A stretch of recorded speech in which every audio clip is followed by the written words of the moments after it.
চিকন পাইতে এই যে মোটা পায় কিন্তু যায় ছাড়া আচ্ছা এটা দিয়ে ঘুরে ঘুরে ঘুরে আবার কম্প্রেসর আবার ওই থেকে মানে পাওয়াটাকে ওই দিক থেকে টান বাইরে থেকে ভিতরে না এটা তো ঠান্ডা থাকবে এটা ঠান্ডা থাকবে খেলবে না এইটা দাঁড়ান আমি বলি এই পাশে হাওয়া আছে এই পাশে একটা হাওয়া আছে হ্যাঁ এটা যখন ফ্যানটা যখন এটাতে টানবে মানে ঠিক এই জায়গাটা টানবে তাহলে এই কারণে হাওয়াটাকে ভিডিও করলে মানে ভিডিও না ঠিক আছে এটা সুন্দর উপরে যা ফাটা গেছে হ্যাঁ আমি বলি ওটা দিয়ে টানে রুমে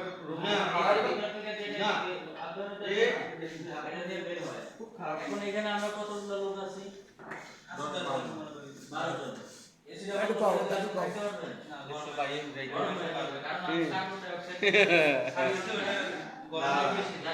এই যে সবুজ খুললেন না এটা ভাই দাদা এই যে আমি সবুজ করতেছেন দেখছেন এই সবুজের হেইটাই লিখে বরিশালিয়ার লোকের ই হয় ওই যে উপর থেকে এই টেম্পারেচারটা এটা হাই প্রেসার দিয়া যা থাকে ওর মাঝখানে একটা ইয়ে আপনার মিট্টু ভাই হাই প্রেসার দিয়ে যায় ঘুরে আইছি আইছি আবার বসে বসে যা হাই প্রেসার দিয়া আইসা এই কন্ডেন্সারে এই যে হাই প্রেসার মনে মনে এই হাই প্রেসার পাইপটা গেছে কই দিয়ে যায় চাপে ওই যে এটা হইয়া কন্ডেন্সার ভিতর দিয়ে আইসা এই যে রিসিভার সব আছে আইসা